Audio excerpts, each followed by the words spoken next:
Hi, friends. Today I want to talk to you about some of my recent standout reads, the books that I finished off the summer with, my current reads, and we're going to dive into my fall TBR list.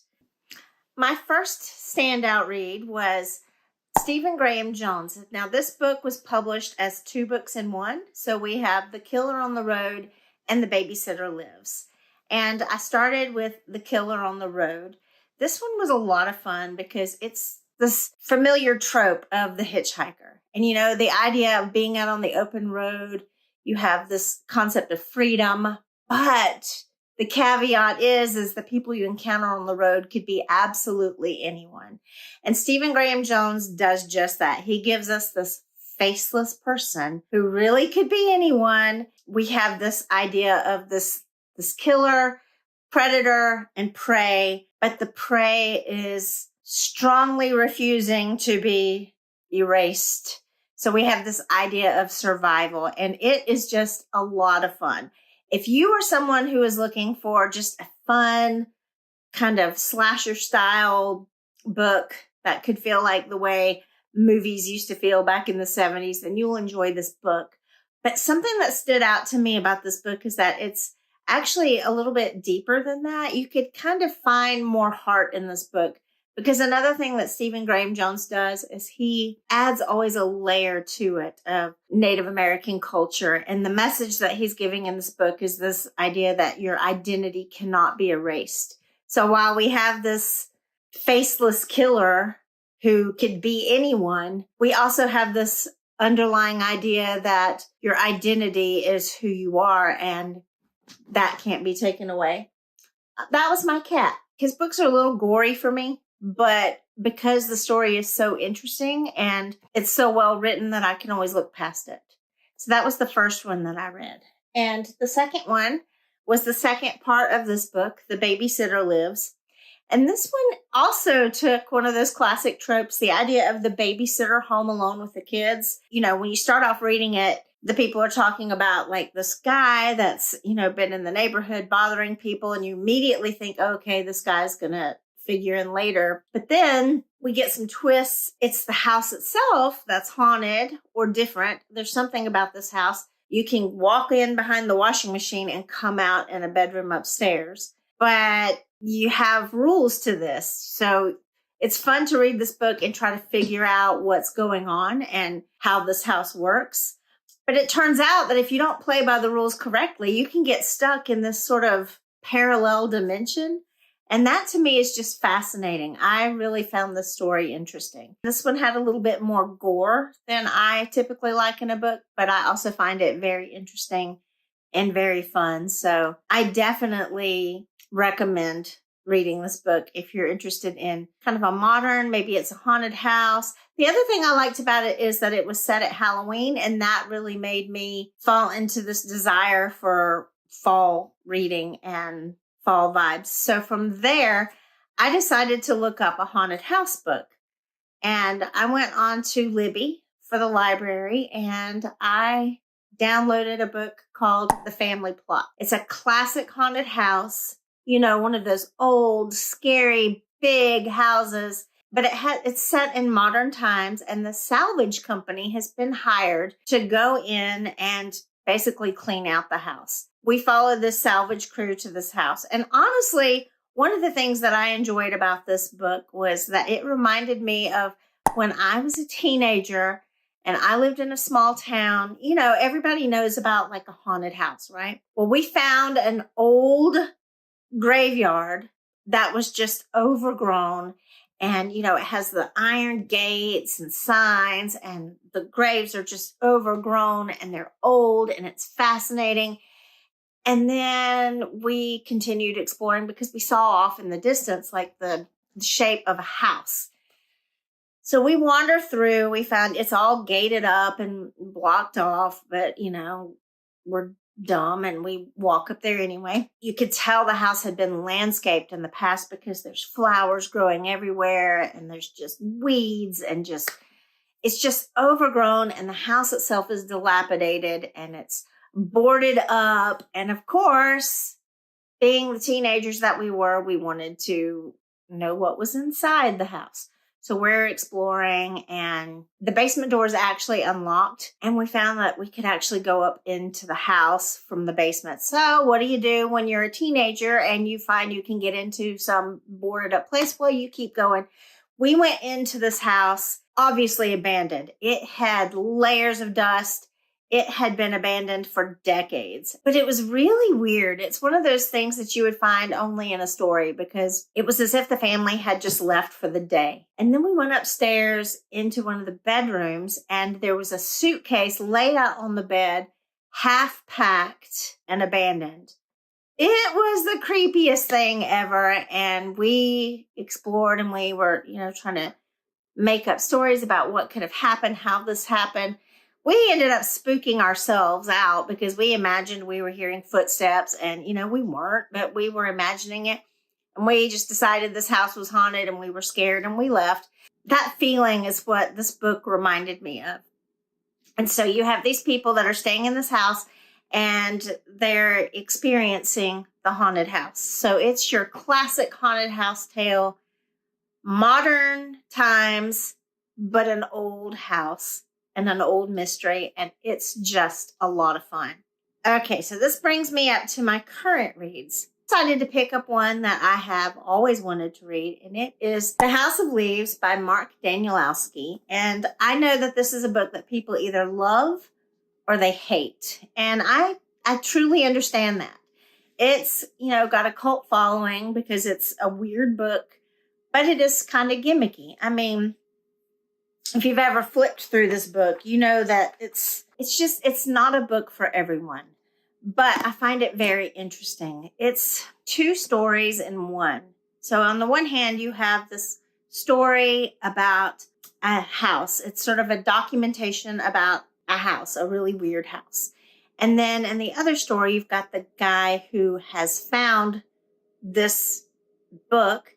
It's a not published book. And, the guy that was telling the story he was blind, but he had just pages of book, but he also had scribbles on napkins and scrap pieces of paper. So you can kind of see the purpose for why it's printed this way. But then it's also got all these footnotes. Like you can just kind of see there's like an index to this book, and then there's just tons of footnotes at the bottom of the pages. And normally if you're reading a book that has footnotes, sometimes it's just citations and you can just read it and ignore those. In this particular book, you have to read the footnotes because it's where you find the story of the guy who is presenting the other book to us. So it's not just a straight across read. You're reading one story, and then in the footnotes, it jumps to the story of the other person. So it's not straightforward. It does involve going back and forth and shifting your brain from one thought to the other thought. But it's really interesting because you're seeing sort of the loss of sanity. I just find it interesting. And then another thing about this book that I like, it does have that whole creepy vibe thing. So to me, I do like a slow burn kind of scare. And this book has just some of the ideas in it that just creep me out. So an example, you can see I'm not very far into this book, but an example is the family just moved into this house. They go away for a few days. When they come back, they find a door with a little room or a little closet in it, and they don't remember it being there before. And they're looking back at their photos that they've taken, and they realize, no, this door wasn't here before. So that's creepy, right? It's just one of those things that just shouldn't happen. And when you think about that, what would you do? Do you call the police and say, hey, I'd like to report that someone broke into my house and built a closet? It's just weird, right? So these kind of things to me are creepy. And that's one of the reasons I really like this book. And I'm looking forward to seeing where it goes. The next book that I'm currently reading is The Book of Doors. This one is by Gareth Brown. And this one became available through Libby from my library. So I downloaded it and I started reading. I love this book. It's a lot lighter of a read than The House of Leaves. It's set in modern times, and we have just the world as we know it, but underneath it, there is magic to be found. And I love that kind of a story. I love it when you're taking just an ordinary person in an ordinary day and they discover something magical that has been there all along that nobody knows about, or only a select few know about it. So in this story, we're following our main character as she is gifted a book that contains magic. So with the particular book, it's the Book of Doors. It makes doorways magical. So she can open, let's say you could open your front door, go through the door and come out in another place. Like, let's just say Paris or anywhere else that you can imagine. So it's fun to read that. But then you're finding out about these other books that exist. So for example, it's like the Book of Misery, the Book of Luck. There's all these different books. And of course, when you have magic, you've got people who know about it, and that puts in a sense of danger to it. So there's people that want to have all of these books, and it's really fun. It's fun to discover the magic. It's fun to discover this world, and it's just interesting, and it's a light read. So I am really and truly enjoying this book. All right, so now let's move on to talk about some of the books that I'm looking forward to reading this fall. So first up, there's a classic one, and I honestly don't know if I've read this book or not, but it's The Haunting of Hill House by Shirley Jackson. And I say I don't know if I've read it because I sort of had a problem. Sometimes when I read a book, I can't remember if I've read it. I recently picked up We Have Always Lived in the Castle by Shirley Jackson, and I started reading it, and I'm like, I've already read this book. So it's kind of fun sometimes if you forget about them to go back and read them again, and then you're rediscovering it again. So I'm assuming I read this book, but I probably read it years ago. Another book that I'm looking forward to reading is called The House Next Door. And I discovered it just by going through and just searching for haunted house books online. And several people have said that it's a very overlooked book. It's just kind of a house that's modern. It's set in a normal neighborhood, but it's a haunted house, and people really love this book. They say that it's actually pretty spooky and really unique, and I'm looking forward to reading that one. Another book that I'm interested in that's, I think, a haunted house book. I don't even know if it's a haunted house book, but it's called The Staircase in the Woods. This one's fairly new. I've seen it in the bookstore before, and I honestly don't always read a lot about books before I read them. I'm somebody who will judge a book by its cover or will just take a recommendation. But from the little bit of reading that I've done about it, people say it's sort of like a different twist or a different telling of kind of a haunted house vibe book. So I feel like that would be a good book for fall. It is a newer release, but I honestly don't know anything about it. Have you read this book? If you have, tell me in the comments if it's good or not. Tell me if you think it's kind of a haunted vibe or not, because I'm picking it because it's kind of a haunted vibe, but maybe it's not. I don't know anything about it. For more of a witchy vibe and another newer release, a book I'm looking forward to is called The Bewitching by Sylvia Moreno Garcia. And this one is sort of like generational witches, and that just seems like fall vibe all the way. So I am really looking forward to that one. I haven't read much about it. I just know that it's sort of a family of witches. One of my favorite books of all time was The Witching Hour by Anne Rice, and it was sort of generational, haunting, witchy kind of book. And I feel like that's just the kind of vibe that's fun to read around fall when it's, spooky season. So I'm looking forward to that one. Another kind of fallish book that I'm looking forward to is this one. It's called Lonely Hollows,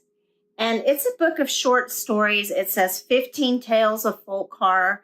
I really don't know what they're going to be about, but I found this one because I was browsing around in a local bookstore. It was actually a secondhand bookstore, but two of the authors featured in this book were there doing a book signing, and this was on their table, and I just thought it looked really interesting. And they had other books as well, but this one is just, the cover. I liked the cover of this book. So again, I don't always read about books before I pick them up. I judge a book by its cover, and this one just looks fun to me. So I feel like this will be a fun read. Last up for me in my current to be read pile it's a book called The Martians, and it's a nonfiction book. It is about how at the turn of the century in the United States, we had a really big craze about finding life on Mars. And apparently we were trying to send messages to Mars, and we were imagining that we were getting signals from Mars. Martians were talking to us. I really don't know. I just thought that sounded like it would be such a fun book. And I can't remember how I heard about it. I'm pretty sure it was on like either a new release, something I read on the internet, or possibly in a podcast. But all I know is I went to my library and I did a search for it, and I saw that it was on order. So I put a hold on it so that I could get it when the library gets it. So I am really excited to get this one. And it's just, I like a nonfiction book sometimes. I really like interesting nonfiction books. And it doesn't even matter what the topic is. It can be about some person. It can be a biography. I'm pretty open to nonfiction books because I find things that have happened in the world to be interesting. And I am just looking forward to this one. So that's on my TBR list. Now, my question for you guys, recommend some to me. Recommend some fall ones to me, because my TBR list is not set in stone. It's kind of early in the season. It's not yet fall. It's end of summer. And I am compiling my TBR list for fall. Right now I'm leaning into haunted house vibes, but I could go more witchy. I could go more just general Halloween themed, cozy even. So suggest books to me. I am looking forward to fall cozy reading season, and I plan to share with you what I am reading, and I hope that you will share with me what you're reading. Thank you so much for watching today, and we'll chat again soon.